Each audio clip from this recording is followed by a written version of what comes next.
Halo pemirsa, apa kabar Anda hari ini? Senang sekali saya Raden Matias dapat kembali menemani Anda dalam sebuah program talk show inspiratif. Ini dia Bincang Sehati.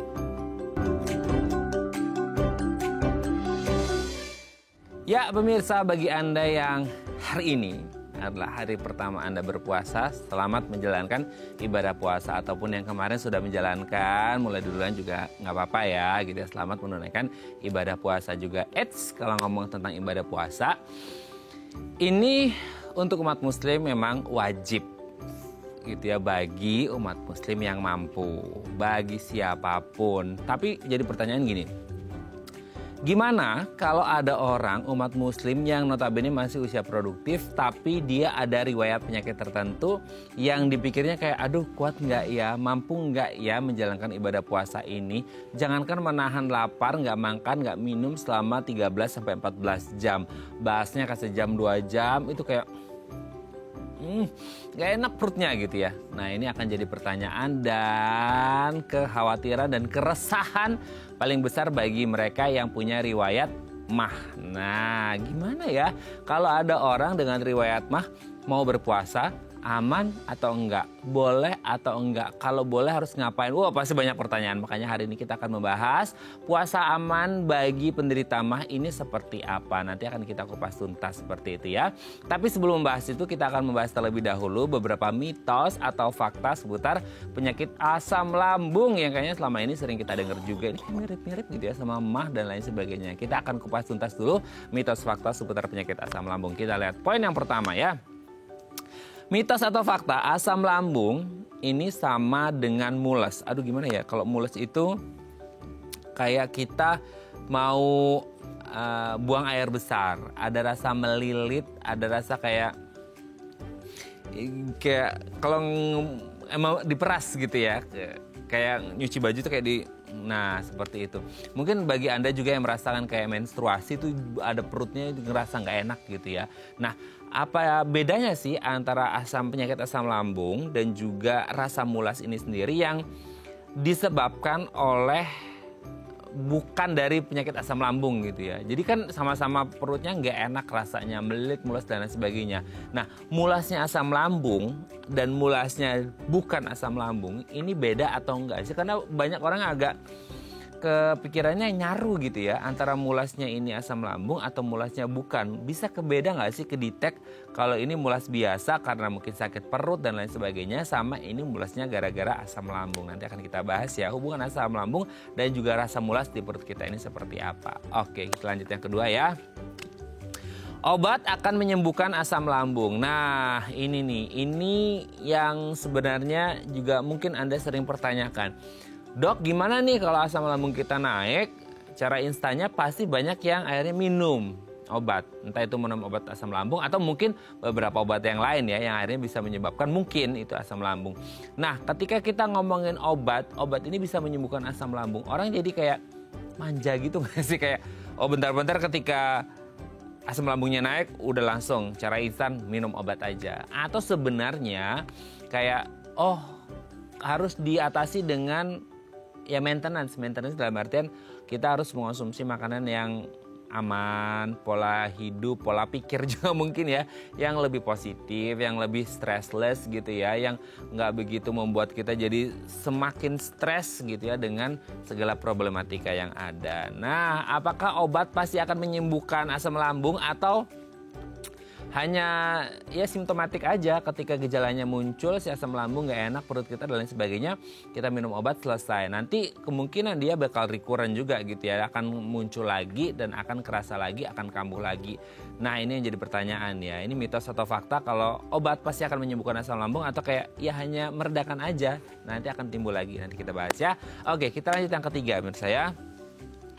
Hanya dialami oleh orang yang tidak sehat. Nah, ini yang menjadi pertanyaan kita juga. Sebenarnya asam lambung ini, kalau kita lihat gitu ya, apakah hanya terjadi pada orang-orang yang punya riwayat penyakit tertentu, atau memang dia nggak sehat, atau bisa jadi orang ini tuh benar-benar kayak, ini kayak contohnya nih ya, ada beberapa public figure yang ya satu dan lain hal gitu ya kejadian, dan itu katakannya ada hubungannya dengan asam lambung seperti itu. Nah ini kan jadi pertanyaan juga, apakah semua orang yang mengalami asam lambung memang punya riwayat kesehatan tertentu atau orang yang benar-benar fix sehat ini juga bisa mengalami asam lambung, nanti kita bahas ya. Oke, kita lanjut yang keempat ya. Reaksi setelah konsumsi makanan pedas. Nah, ini sering banget ya. Nah, ini juga harus waspada nih ya. Apalagi kalau kita ngomongnya bulan puasa nih ya. Anda lagi kayak lapar-lapernya, kalap tuh ngeliat sambel-sambelan gitu ya. Pas buka puasa langsung diajar perutnya. Sementara Anda punya riwayat asam lambung. Nah, apakah makanan pedas ini bisa memicu atau menimbulkan atau menyebabkan dari penyakit asam lambung ini sendiri sehingga asam lambungnya naik? Atau sebenarnya nggak hanya dari makanan pedas atau bahkan bukan dari makanan pedas sama sekali. Mungkin dari faktor-faktor yang lain, ada yang bilang kayak dari pikiran lah, dari gaya hidup lah dan lain sebagainya. Nah, ini kan yang harus diwaspadai, apalagi kalau kita konteksnya seperti sekarang ya, bulan puasa jangan sampai perut kita kaget kena buka puasa langsung dimasukin makan makanan yang pedas. Nah, ini jadi pertanyaan banyak orang, nanti kita bahas ya, ada nggak hubungan antara makanan pedas dan juga asam lambung. Oke, kita lihat yang terakhir ya. Selalu muntah saat asam lambung naik. Nah, ini jadi salah satu indikator orang bilang kayak, oke, kalau dia muntah berarti ini adalah asam lambung. Nah, apakah asam lambung ini selalu identik dengan muntah gitu ya? Atau bisa jadi ada orang yang mengalami asam lambungnya naik tapi dia nggak muntah sama sekali. Nanti kita bahas ya. Oke, itu tadi beberapa mitos atau fakta seputar penyakit asam lambung dan kami akan membahasnya saat lagi. Tetap bersama kami di Bincang Sehati.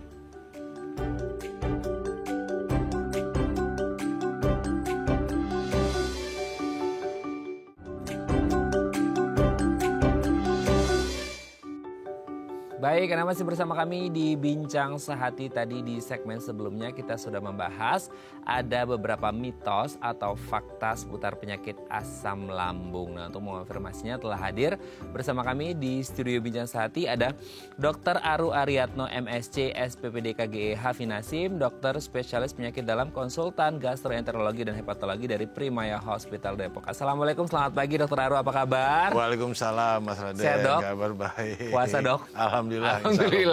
Semoga sehat terus ya Dok ya. Amin sampai Lebaran. Oke Dok, hari ini kita akan membahas seputar puasa bagi penderita MAH. Ini kayak maju mundur pasti orang ya. Tapi sebelum bahas itu kita bahas dulu mitos fakta seputar penyakit asam lambung. Kayaknya ini juga banyak orang maju mundur juga nih ya gitu ya. Yang pertama adalah asam lambung itu katanya sama dengan mules. Jadi gini, manifestasi dari asam lambung adalah di pikiran banyak orang adalah rasa mules, nggak enak melilit di perut gitu ya. Sementara kita juga sering entah karena sakit perut dan lain sebagainya, posisinya yang kerasa adalah rasa mules juga di perut gitu. Nah, sebenarnya asam lambung dan mules ini kondisi yang sama atau beda atau gimana nih, Dok? Itu sebenarnya tadi apa? Mitos ya. Mitos. Oke. Jadi sebenarnya mules itu adalah salah satu gejala atau kelainan gangguan pada saluran cerna atau saluran organ tubuh di bagian dalam. Ya, tidak hanya di lambung. Ya, seperti contohnya jika pasien itu menderita diare, itu pasti ada mulesnya. Ya. Seperti kalau dia menderita batu ginjal, kadang-kadang mules itu berhubungan dengan kolik. Nama bahasa kedokteran kolik, kadang-kadang kolik seperti itu ya. Jadi seperti adanya batu ginjal yang lewat, seperti ada menstruasi yang nyeri, kan ada beberapa wanita kalau dia menstruasi dia nyeri, itu menggambarkan rasa mules ya. Gangguan buang air besar, mungkin keras, mungkin diare segala macam. Demikian juga dengan gangguan asam lambung, kadang-kadang juga menimbulkan gejala seperti itu. Jadi mules itu bukan hanya milik gangguan asam lambung. Jadi banyak ya iya. Di sistem pencernaan kita, bahkan untuk perempuan ketika harus menstruasi pun ada juga manifestasinya berupa rasa mules itu sendiri. Tapi beda kalau di penyakit asam lambung, ini jadi salah satu gejalanya gitu ya. Jadi beda antara penyakit asam lambung dan mules gitu ya. Oke Dok, kita lanjut yang kedua ya. Obat. Nah ini ada dua multi tafsir nih ya. Ada yang bilang obat ini bisa menyebabkan asam lambung, ada juga bilang obat bisa menyembuhkan asam lambung. Ini teh kumaha gitu ya, yang satu bilang ini menyebabkan, yang satu menyembuhkan. Apakah memang betul adanya ada dua fakta tersebut, yang satu bisa menyebabkan, yang satu bisa menyembuhkan, atau gimana sih Dok? Oke, prinsipnya ada beberapa obat, terutama yang bersifat asam, itu akan menyebabkan gangguan asam lambung pada orang-orang tertentu, tapi tidak semua orang. Biasa pada orang-orang yang sudah memiliki gejala-gejala gangguan asam lambung bila diberikan obat-obatan yang mengandung asam, itu banyak jenisnya, bisa obat-obat penghilang nyeri, obat-obat pengencer darah, obat jantung, beberapa antibiotik itu yang sifatnya sangat asam. Begitu orang itu minum, maka dia akan menimbulkan gejala gangguan di lambung. Seperti itu, meskipun tidak semua obat. Makanya biasanya kalau seorang dokter memberikan obat yang sifatnya mengganggu atau meningkatkan asam lambung, dia harus menerangkan kepada pasiennya dengan jelas bahwa ini obat akan menyebabkan gejala seperti ini. Dan kemudian bisa dia memberikan obat asam lambungnya juga untuk mengantisipasi supaya tidak timbul gejala itu. Oke. Tapi sebenarnya yang menyebabkan dengan obat yang ada kandungan asamnya tinggi ini hanya berlaku untuk mereka yang sudah punya riwayat asam lambung, atau sebenarnya belum ada riwayat sama sekali pun bisa berisiko juga, dok? Iya, tidak semua yang punya riwayat asam lambung. Kadang-kadang ada beberapa orang yang tidak punya penyakit asam lambung juga menimbulkan gejala gitu. Tapi begitu obat itu di stop, dia hilang kalau yang itu. Tapi ada beberapa kasus kalau bisa menimbulkan perlukaan atau menimbulkan erosi pada lambung jika dipakai terus-menerus. Gitu. Tapi dia nggak akan berlanjut, dok? Enggak, nanti kita biasanya harus kontrol. Makanya yang suka terjadi adalah orang-orang yang suka sembarangan, sembarangan belanja obat di apotek. Mungkin dia sakit rematik, asam urat dan segala macam itu menurut mereka. Kemudian mereka minum obat itu, kemudian setelah itu sakitnya hilang, tapi kemudian lambungnya yang terkena seperti itu. Oh, iya. Selama ini mungkin orang kepikiran kayak, saya sakit A, beli obat di apotek, hanya selesai B-nya muncul. Iya. Nah, itu efek dari si obatnya gitu ya. Oh, memang itulah pemirsa ya, makanya dok ya, semua resep itu harus konsultasi dari dokter. Iya, supaya jangan sembarangan beli. Betul. Karena ya sorry itu saya juga, dok, sekarang juga mudah banget soalnya belinya, dok. Apalagi kayak antibiotik dan lain sebagainya ya. Iya. Jangan sampai resist berabi lagi nanti ya. Oke, dok, kita lanjut yang ketiga ya. Hanya dialami oleh orang yang tidak sehat. Nah, penyakit asam lambung ini sendiri memang hanya terjadi pada mereka-mereka yang kondisi tubuhnya tidak baik, atau bisa jadi orang yang nggak ada riwayat sama sekali, yang kelihatan sehat, abis MCU juga sehat kayaknya gitu ya. Terus berapa lama kemudian bisa muncul juga gitu? Bisa terjadi. Jadi tidak pada orang yang tidak sehat. Kadang-kadang ada beberapa kasus terjadi pada orang yang sehat. Jadi kelihatannya kalau secara fisik kita lihat dia sehat. Ingat kejadian waktu itu ada yang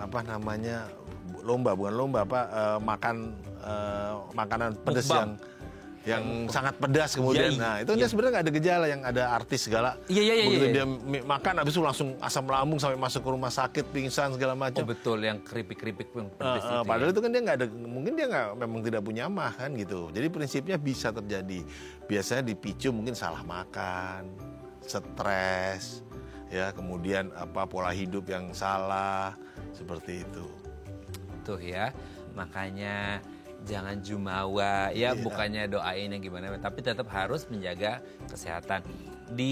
Kira-kira lah ya, kalau semisal ini bisa menyebabkan hal yang tidak baik, hindari aja. Jangan gara-gara. Lagi model dulu kan, yang tantangan itu kan. Iya betul, dok. Demi konten, dok. Iya.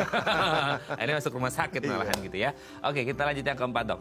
Reaksi setelah konsumsi makanan pedas. Nah, ini baru aja kita bahas nih.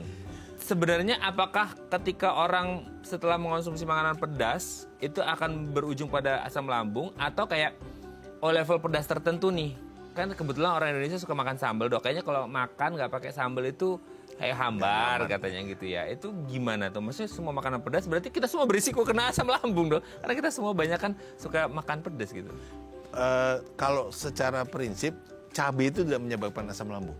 Oke. Iya. Padahal kan rasa pedas itu dari cabai ya? Iya, sebenarnya tidak, karena konsepnya cabai itu justru sebagian itu melindungi lambung. Tetapi bila dipakai dengan atau dimakan dengan aturan yang jelas gitu. Yang kadang-kadang terjadi itu adalah kita makan yang terlalu berlebih, yang kemudian dibikin level, yang kemudian terjadi segala macam. Dan kemudian yang terjadi adalah mungkin orang itu sudah memiliki gangguan di lambung.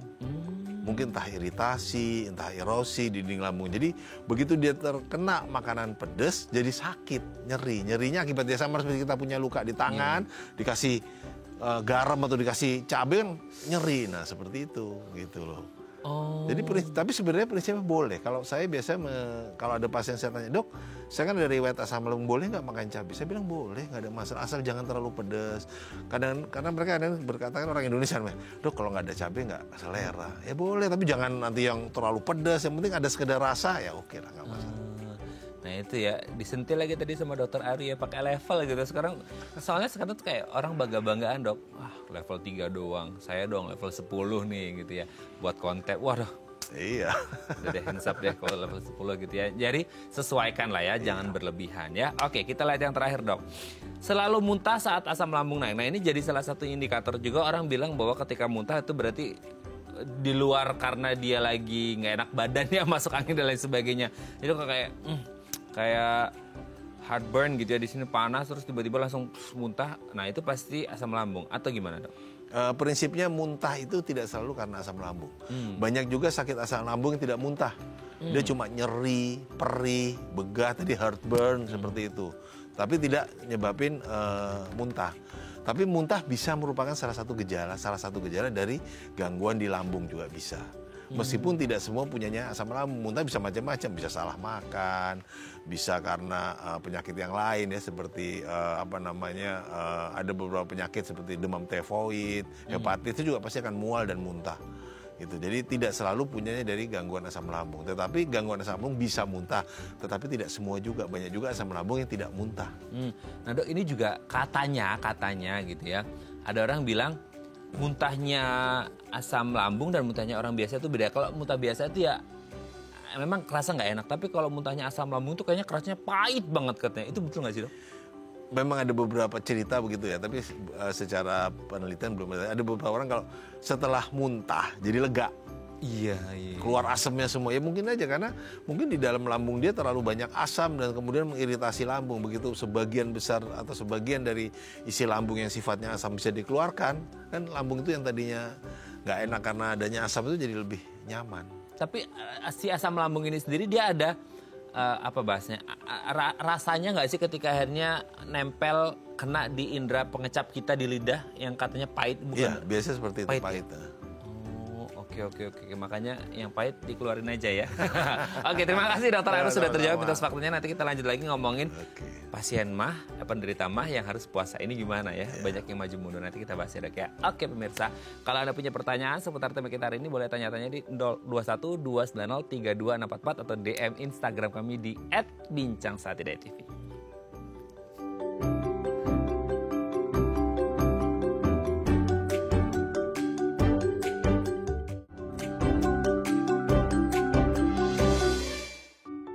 Baik, Anda masih bersama kami di Bincang Sehati. Kita masih membahas sama kita hari ini. Aduh, gimana ceritanya gitu ya kalau ada penderita MAH mau berpuasa. Boleh enggak? Aman enggak? Apa yang harus dilakukan? Pasti banyak pertanyaan. Apalagi kalau Anda baru didiagnosis ada MAH dan tahun ini harus mulai berpuasa ya. Jadi kayak maju mundur. Cantik. Nah, untuk masih hari pertama ya. Jadi Anda masih punya waktu untuk menentukan dan menjalankan ibadah puasa Anda. Nah, kalau Anda masih bimbang, boleh tanya-tanya di 0212903244 atau DM Instagram kami di @bincangsaatidai.tv. Kita masih bersama dengan Dr. Aru Ariatno, MSc, SPPD KGEH Finasim, dokter spesialis penyakit dalam, konsultan gastroenterologi dan hepatologi dari Primaya Hospital Depok. Oke dok, bulan Ramadan, umat muslim yang mampu harus menjalankan ini gitu ya. Nah pertanyaannya untuk mereka yang punya MAH, gimana dok?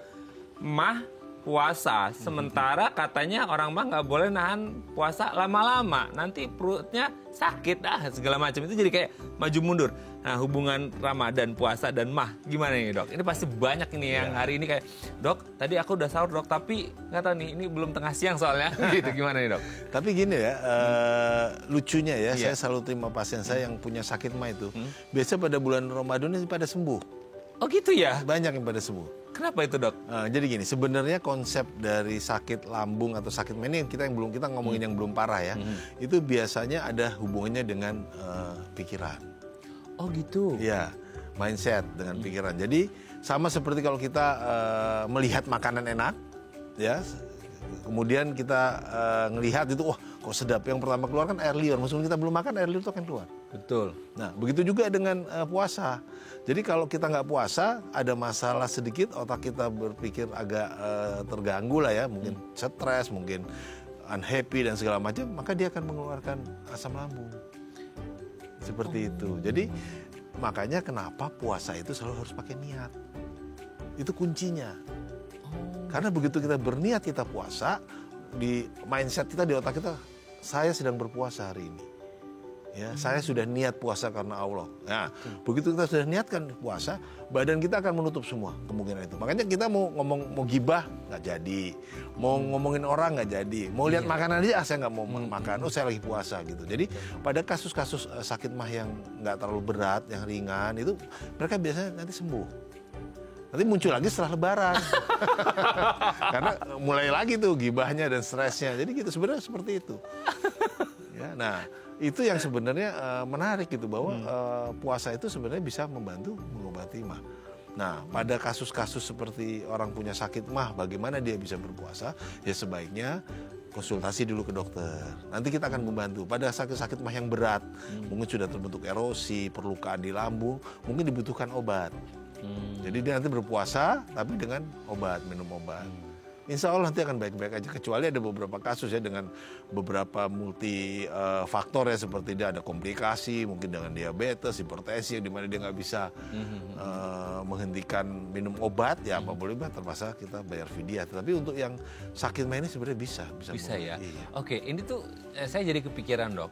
Tergantung dari niat tadi dokter Arum menyebutkan. Jadi ibarat kata ini kalau di luar penyakit mah ya, tapi ini analoginya mungkin sama gitu. Karena tadi kan tercipta karena stres, karena gibah dan lain sebagainya gitu. Jadi ibarat kata kalau hari biasa nih ya gitu. Misal contohnya saya aja deh gitu. Saya mau siaran nih pagi ini live gitu ya. Itu belum sarapan, itu kayak mau siaran kayak lemes banget. Tapi ketika kita puasa, bahkan ketika bangunnya kesiangan nggak sahur gitu ya. Tapi karena diniatkan puasa, kuat-kuat aja sampai maghrib gitu ya. Itu sama halnya mungkin dengan tadi ya, pikiran tadi gitu kali ya dok ya. Sehingga kayak, asam lambungnya naik atau enggak tergantung pola pikir kita. Karena ya niatnya itu tadi ya gitu, benar-benar sangat luar biasa gitu ya. Tapi kalau tadi juga dokter Arum menyebutkan untuk yang ringan-ringan mahnya oke. Nah sekarang kita mau tahu nih mah yang ringan, yang sedang sampai yang berat. Kan tadi yang berat kayak harus konsul ke dokter, ada obat pendamping ini segala macam. Nah untuk membedakannya itu gimana dok? Biasanya nanti konsultasi ke dokter. Biasa kalau yang berat tuh ada pemeriksaan yang bisa kita kerjakan. Mungkin dengan anamnesa, pemeriksaan fisik. Kalau perlu dengan endoskopi, kita lihat dengan endoskopi kita lihat apakah mahnya itu berat, ada luka dan segala macam seperti itu. Tapi kalau seandainya cuma karena dispepsi fungsional, maksudnya itu ada suatu gangguan mah yang kita tidak temukan kelainan organik, biasanya sih nggak perlu yang aneh-aneh gitu. Oke. Dokter menyebutkan dispepsia nih. Jadi kepikiran juga ya, mungkin banyak orang bertanya-tanya juga, dok tolong dong sebelum lebih lanjut ngomongin puasa pada orang dengan mah gitu ya, bedanya kayak mah, apalagi GERD, dispepsia, tadi kita juga sempat bahas asam lambung. Kayaknya sama semua dok. Ini kalau di orang awam kayak, ya intinya begitu lah, sama semua gitu. Itu gimana sih dok? Jadi gini, sebenarnya ini semua cuma perbedaan apa sih namanya, menyebutkan. Mah itu sebenarnya dari bahasa Belanda, artinya lambung, perut. Jadi sakit mah itu sama sakit lambung, sakit perut. Jadi masuk ke bahasa Indonesia semua yang nggak enak di perut itu kita sebut sakit mah. Oh gitu. Oke. Dispepsia itu dari kata Latin, dis itu gangguan, pepsia gangguan pencernaan juga. Jadi suatu gangguan di mana perut itu nggak bisa mencerna dengan baik, ya sama aja gangguan mah juga. Gitu. Jadi dispepsia itu biasanya kita pakai sebagai kondisi di mana kita belum tahu ini sakitnya yang mana nih.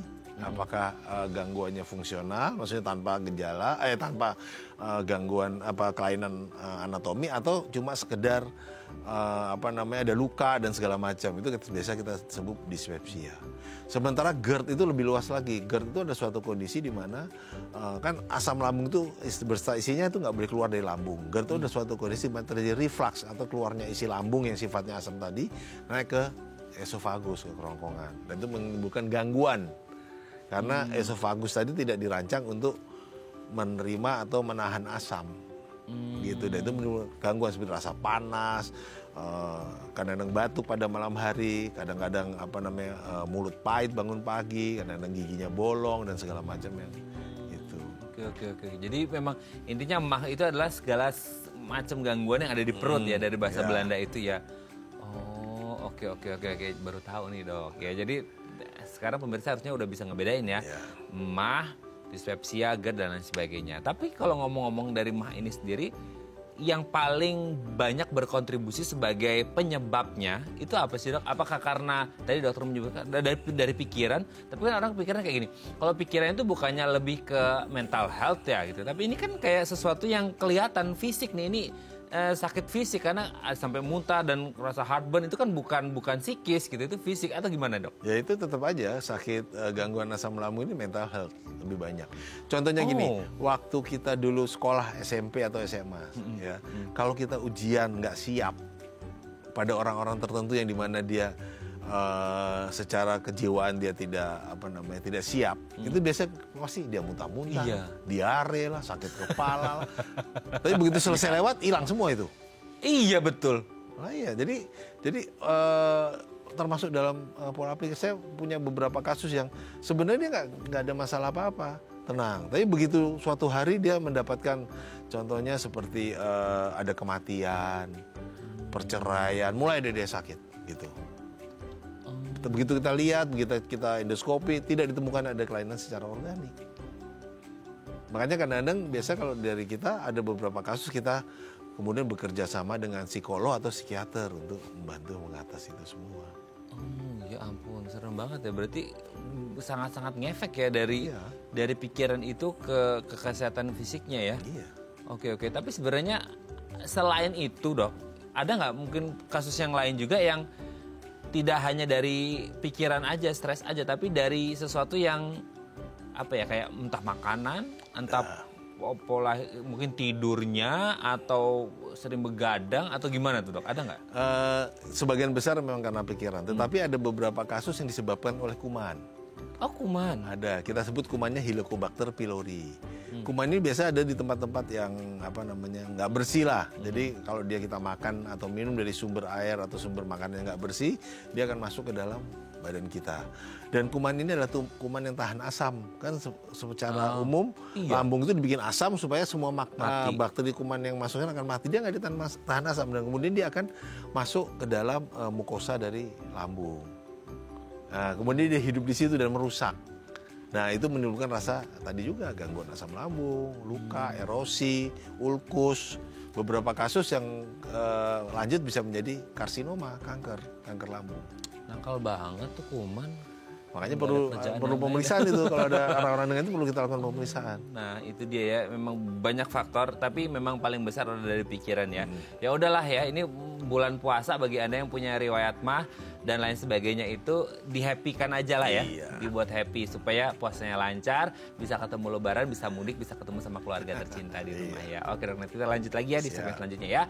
Oke, pemirsa, kalau Anda masih punya pertanyaan boleh tanya-tanya di 0212903244 atau DM Instagram kami di @bincangsaatidayatv. Kami akan segera kembali.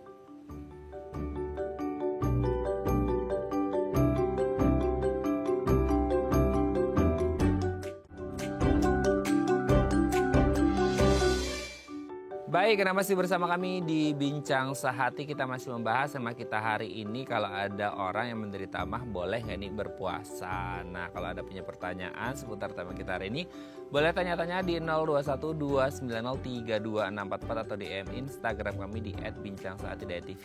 Kita masih bersama dengan Dr. Aru Ariatno, MSc, SPPD KGI Hafi Nasim, dokter spesialis penyakit dalam, konsultan gastroenterologi dan hepatologi dari Primaya Hospital Depok. Oke, Dok, kita lanjut lagi.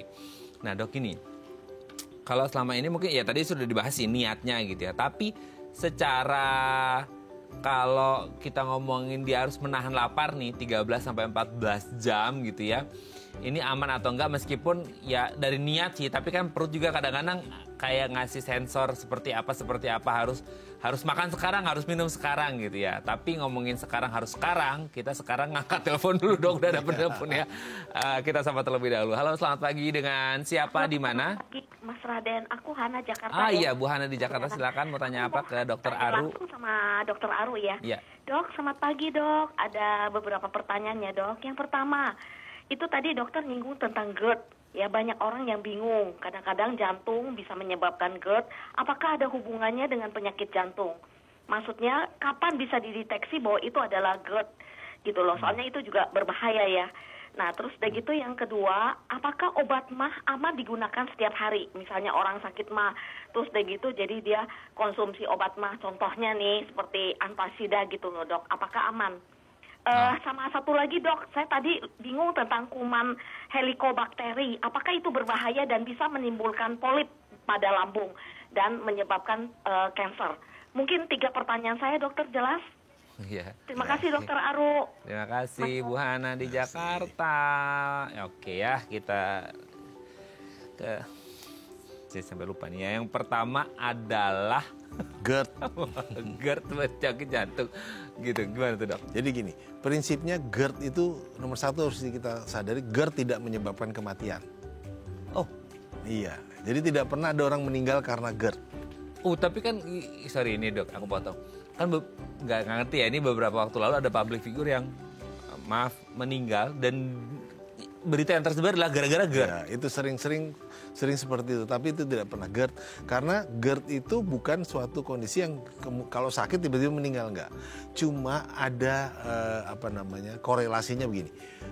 Lambung itu sebelah sini itu langsung menempel dengan jantung. Jadi ada satu bagian lambung yang kita sebut pars kardial. Itu dia dindingnya bersebelahan dengan bagian dari jantung. Makanya sakit GERD itu gejalanya seperti sakit jantung. Kita sebut heartburn, jantung terbakar. Ya, itu bukan sakit jantung karena lambungnya. Nah, sementara sakit jantung mirip seperti orang sakit lambung, masuk angin, begah, gitu. Karena letaknya bersebelahan dan yang mempersarafi juga menempati tempat yang sama. Jadi biasanya orang itu kayak saya, mohon maaf, beberapa pasien saya itu dia bilang, dok kayak saya seperti masuk angin ya, suka begah, kembung gitu. Kemudian jangan-jangan saya GERD lah, tapi begitu kita lihat, kita observasi, bukan nih, bukan GERD, ini jantung. Oh, itu sama kayak yang selama ini sering dengar angin duduk itu bukan? Iya, itu jantung sebenarnya. Oh, angin duduk itu jantung? Iya. Rasanya begitu, mintanya dikerokin. Aduh, kok enak dikerokin. Tapi itu sudah jantung. Kalau GERD itu nggak seperti itu. Jadi kalau menjawab pertanyaan ibu tadi bahwa GERD itu tidak menyebabkan kematian. Ya. Jadi tapi kan kita tidak tahu nih, secara awam kita tahu ini, kadang-kadang dokter juga kita tidak tahu. Kadang-kadang ada beberapa kasus seperti saya juga pernah dapetin, wah ini kayaknya lambung aja gitu ya. Karena kadang-kadang kan zaman sekarang via telepon kadang-kadang dokter kan ada beberapa aplikasi yang bisa lewat telepon. Itu sebenarnya nggak terlalu bagus karena kalau kita lewat telepon kita nggak bisa melihat pasien itu secara langsung, cuma mendengarkan keluhannya. Karena dia tidak terperiksa dengan langsung, akibatnya ada beberapa kasus sebenarnya serangan jantung. Tapi karena cuma ngomongin sakit perut, kembung mual, ya udah dikasih aja obat mah.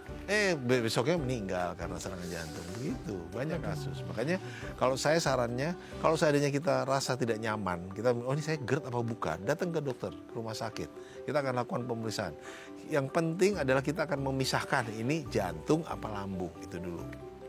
Karena mungkin agak nyaru juga orang nggak begitu paham gitu ya dok ya. Makanya kalau kita sering ada artis, ada influencer atau ada orang-orang yang dibilang sakit GERD kemudian meninggal, itu bukan karena GERD-nya, itu karena jantung. GERD tidak menyebabkan kematian. Oh, tuh ini fakta baru yang harus diketahui oleh banyak orang ya dok. Karena ini juga banyak orang yang tahu nih, yang selama ini taunya adalah GERD menyebabkan kematian. GERD bisa jaga jantung dan lain sebagainya. Ini sudah terjawab. Terima kasih dokter Haru ya. Oke, kita lanjut yang kedua pertanyaannya. Boleh nggak minum obat mah setiap hari? Gini, kalau kita sakit mah, beberapa obat mah memiliki efek samping bagaimana.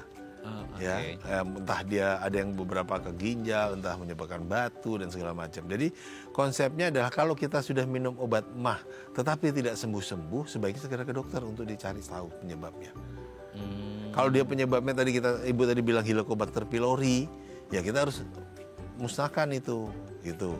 Kalau penyebabnya karena tadi saya bilang kan ada karena mindset, pikiran, ya kita harus atur pikiran itu. Mungkin kita perlu konsul ke psikolog atau psikiater gitu. Jadi banyak langkah gitu. Jangan cuma beli warung minum habis itu ternyata yang lain lagi kan, kita nggak. Ada batasan nggak sih Dok, kayak berapa lama setelah konsumsi obat itu harus di stop karena nggak sembuh-sembuh gitu? Biasanya kalau kita berobat sendiri, kita 5 hari sampai 1 minggu minum obat nggak sembuh-sembuh, ya segera ke dokter, semakin cepat semakin baik. Oke. Tapi kalau konteksnya kayak bulan puasa sekarang Dok, itu minumnya kan harusnya biasanya kayak 3 kali sehari. Itu jadi gimana? Obat mah itu kan macam-macam. Ada yang sehari 3 kali, ada yang sehari 2 kali, ada yang sehari sekali. Oh gitu. Iya. Itu tergantung tingkatnya atau jenisnya atau gimana? Jenis obatnya. Kan farmasi sama dunia kedokteran itu berusaha mempermudah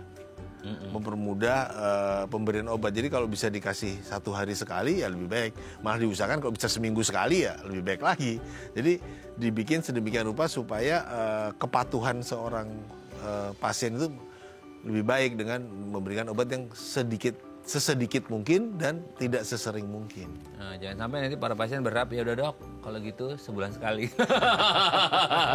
Oke, pertanyaan ketiga, kuman apa tadi Dok namanya? Helicobacter pylori. Helicobacter itu berbahaya nggak? Bisa sampai kanker juga tadi bilang? Bisa. Tadi saya bilang bahwa Helicobacter pylori itu adalah faktor risiko jika tidak diobati dengan baik. Nomor 1, dia akan menyebabkan erosi dan ulkus. Ulkus itu seperti sariawan di dalam lambung atau usus halus yang sangat dalam sehingga menimbulkan perlukaan. Jadi kadang-kadang dia pasiennya bisa sampai muntah darah, kadang-kadang anemia atau kurang darah yang nggak jelas. Kok saya HB saya selalu rendah ya? Kenapa ya? Ternyata setelah dicek ada ulkus di situ, jadi dia luka gitu. Atau yang berat lama-lama dia akan menjadi kanker gaster, kanker lambung. Gitu. Makanya biasanya kalau kita menemukan Helicobacter pylori harus segera dieradikasi. Minum obat terus-menerus paling sedikit 2 minggu, kemudian kita evaluasi. Oh, oke. Tapi sebenarnya untuk matiinnya si kuman ini gimana Dok? Dia ngelewatin asam lambungnya nggak mati tuh. Nah, iya, makanya gitu. dia butuh. Jadi biasanya kita berikan kombinasi obat. Jadi bukan cuma 1 macam antibiotik, biasa kita bisa berikan 2 antibiotik, kemudian kita bikin asam lambungnya tidak terlalu asam, kan dia hidupnya di asam. Jadi dibikin lambungnya tidak menjadi asam, tapi diturunkan, dinaikkan pH-nya kan. Kalau asam itu kan pH-nya turun, jadi dinaikkan pH-nya menjadi lebih basah sehingga kuman itu tidak bisa hidup di situ. Oke. Semoga dia bisa menjawab pertanyaan Bu Hana yang ada di Jakarta ya. Sehat selalu ya. Oke Dok, kita lanjut. Ada yang terakhir tadi pertanyaannya bukan? Apa?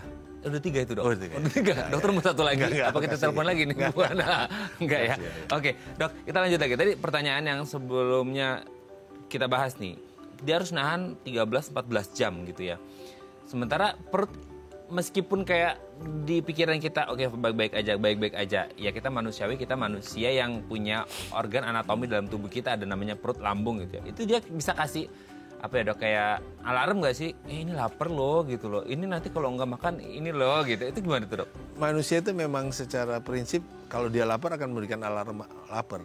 Kadang-kadang kita puasa aja tengah hari udah keluar alarm lapar. Tetapi harus diingat manusia itu tidak makan 3 hari masih bisa hidup. Dibanding tidak minum 24 jam. Oh gitu. Iya, makanya orang bisa kelaparan itu. Nggak makan berhari-hari bisa, tapi asal dia minum. Hemat nih kayaknya buat anak kos nih ya kayaknya.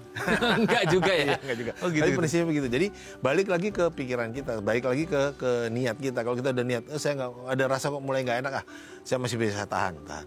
Kapan dia mulai kan ada orang saya terpaksa batalin puasa. Kapan? Kalau mungkin sudah timbul nyeri yang sangat, muntah, ya, atau mungkin kok rasa yang nggak nyaman tadinya seperti kolik atau seperti mules nggak karuan ya boleh terpaksa kita batalkan. Tetapi kalau masih cuma sekedar rasa, aduh kok rasanya kok masih begah, kembung, tapi masih bisa tahan ya, coba diteruskan sampai selesai.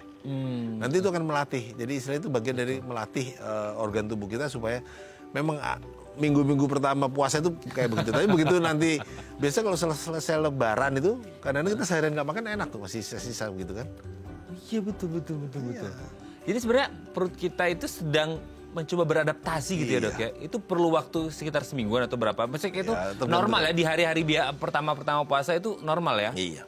Oh oke. Jadi memang akan ada rasa-rasa yang bikin agak nggak nyaman gitu ya di awal-awal puasa ya itu sudah resikonya. Tapi seiring berjalannya waktu ditambah dengan pola hidup yang lebih baik dan pikiran lagi-lagi kalau Dokter Ratu nyebut pikiran gitu ya, itu penting banget gitu ya dok ya. Oke dok, nanti kita lanjut lagi ya di segmen terakhir ini, harus ngobatinya seperti apa. Oke pemirsa, kami akan kembali saat lagi, tetap bersama kami di Bincang Sehati.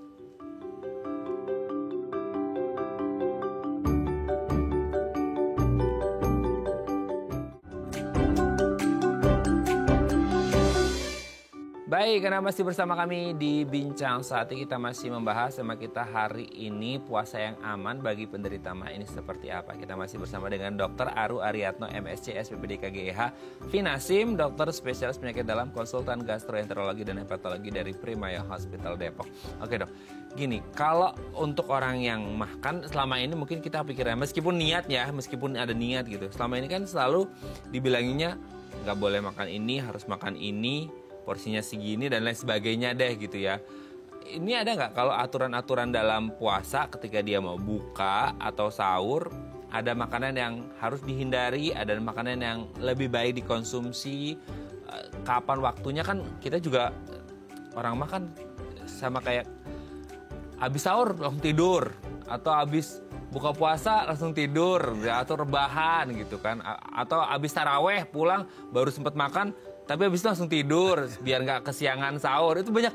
Jadi harusnya gimana gitu dok? Oke, prinsipnya nomor satu bahwa kalau kita berpuasa itu jangan berlebihan, baik waktu buka maupun waktu kita sahur. Jadi waktu sahur usahakan jangan seperti kopi, ya, kemudian terlalu pedas, bukan nggak boleh pedas, terlalu pedas.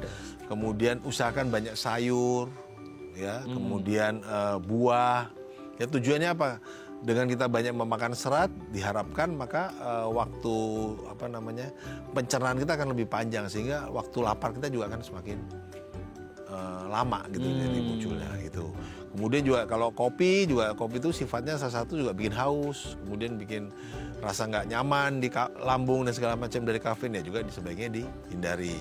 Jadi juga makannya juga nggak terlalu banyak, jangan kemudian waktu sahur tuh makan yang ada kan orang makan sahur tuh wah ini mau seharian nasi ya. Bukan apa-apa, karena nanti lambung itu akan mencerna demikian beratnya sehingga akan terjadi gangguan. Oh. Gitu.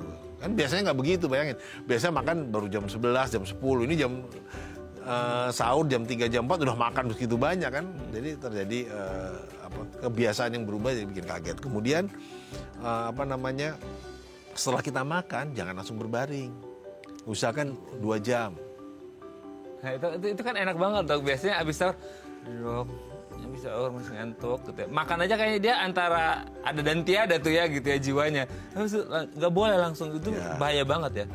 Karena kadang suka terjadi karena kita langsung tiduran, isi lambung itu kan cairan makanan itu kan berbentuk cairan meskipun dia padat ya, tapi cairan itu akan mencari tempat yang lebih rendah. Kalau kita berbaring takutnya dia akan naik ke atas. Ada beberapa kasus. Kemudian akan mengganggu katup yang ada di antara esofagus sama lambung, sehingga dia akan naik ke atas, bisa menyebabkan GERD. Kalau gini dok, boleh, yang penting jangan berbaring. Oh, ada 45 derajat itu boleh? Boleh. Karena supaya cairan itu turun ke bawah. Gitu. Jadi kemudian mungkin aktivitas sehari-hari juga jangan terlalu capek. Kalau dulu biasanya habis subuh, kalau nggak puasa terus olahraga, jogging lah, ya udah lebih baiknya jangan seberat itu. Disarankan kalau mau olahraga itu 1 atau 1,5 jam sampai 2 jam sebelum buka. Oh, sebelum berbuka puasa. Tujuannya apa? Karena begitu kita olahraga, kita bakar lemak, kan kita butuh asupan habis itu. Nah, habis itu kan buka, jadi kita bisa bakar lemak terus nambah. Ya, jangan dicari, jangan yang makan lemak. Ya, jangan yang benar-benar sesuai dengan. Jadi nggak terlalu kalau kita taruhlah pagi jam 11 aduh capek, kok jadi aus, jadi segala macam. Jadi akhirnya mengganggu puasa. Kemudian juga waktu berbuka juga jangan langsung hajar bleh gitu ya. Gasken gitu ya, langsung buak ya. Begitu beduk, yang pertama kita cari ya yang manis-manis. Karena sepanjang kita puasa seharian itu pasti glukosa badan kita akan turun. Nah, itu berarti apa? Kurma kah? Boleh kurma, cari bilangan ganjil, boleh minuman manis dan segala macam. Usahakan jangan yang terlalu, kan orang sekarang tuh begitu buka aja udah gorengan, ya, segala macam gitu ya. Boleh sebenarnya, tapi sebut masalahnya saja terlalu berat gitu dong. Oh iya, itu gimana dok, takjil semua isinya gorengan gitu ya? Boleh, tapi usahakan yang manis dulu. Mungkin minum teh manis, kemudian kurma, nanti istirahat sebentar, sholat maghrib, setelah itu baru boleh makan. Nah, untuk yang punya mah itu sendiri dia ada apa ya? Dianjurkan kayak minumannya perlu yang hangat atau yang kan sekarang Boleh. banyak juga yang dingin-dingin gitu. Sebaiknya sih hangat. Sebaiknya hangat. Ya boleh. Sebenarnya dingin juga nggak ada masalah, tapi sebaiknya hangat. Nah, kalau orang itu punya sakit mah dan sudah, makanya sebaiknya kan orang punya sakit mah sebelum dia berpuasa perlu konsultasi ke tenaga medis, ke dokter lah paling nggak.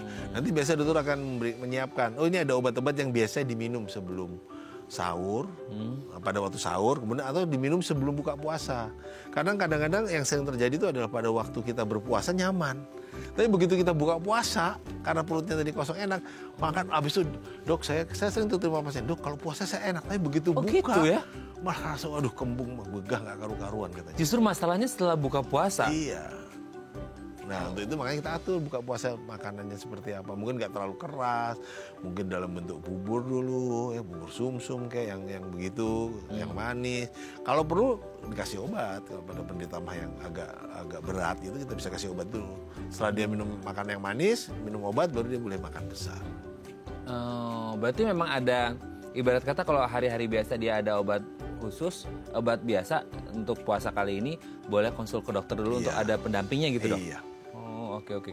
Oke, terima kasih Dokter Aru. Hari ini kita tahu banyak seputar mah dan juga puasa yang ternyata dengan pikiran ternyata kita bisa terhindar dari mah gitu ya, setidaknya selama berpuasa ini sendiri ya. Insya Allah semoga juga bisa sembuh ya gitu ya dok ya, atau setidaknya bisa lebih baik kondisinya. Terima kasih Dokter Aru, sehat terus, salam untuk keluarga di rumah dan teman-teman di Primaya Hospital Depok. Selamat berpuasa juga dok. Selamat berpuasa. Semoga lancar ya dok sampai hari Idul Fitri. Terima kasih dok.